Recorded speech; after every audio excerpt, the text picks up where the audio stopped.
জিন্দাবাদ জিন্দাবাদ ইনকলাব জিন্দাবাদ জিন্দাবাদ জিন্দাবাদ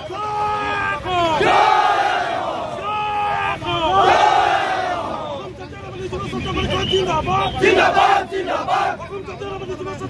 জিন্দাবাদ জিন্দাবাদ জিন্দাবাদ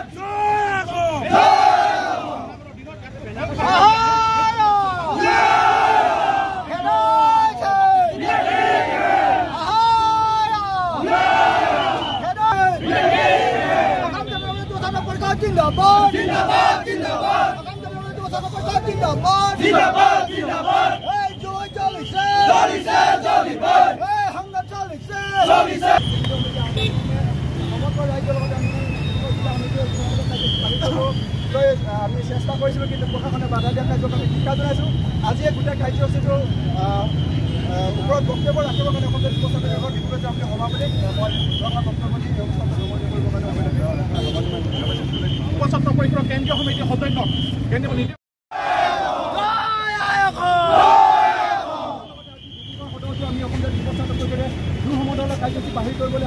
ইনকলাব জিন্দাবাদ জিন্দাবাদ জিন্দাবাদ ইনকলাব জিন্দাবাদ জিন্দাবাদ জিন্দাবাদ ইনকলাব জিন্দাবাদ জিন্দাবাদ জিন্দাবাদ এই দুই চলিছে চলিছে চলিব এই দুই চলিছে চলিছে চলিব এই সংগ্ৰাম চলিছে চলিছে চলিব এই সংগ্ৰাম চলিছে চলিছে চলিব এই সংগ্ৰাম চলিছে চলিছে চলিব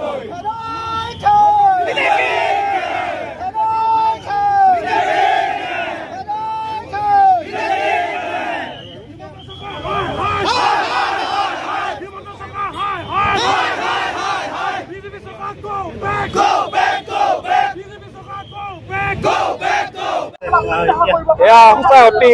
লজ্জাজনক কথা আমি দেখিবলৈ পাইছিলো যোৱা ২৬ জুলাই তাৰিখে এইখিনি ডিব্ৰুগড় চহৰৰ মাজমজিয়াতে বিজেপি চৰকাৰে কাৰ্গিল যুদ্ধৰ কাৰণে তেওঁলোকে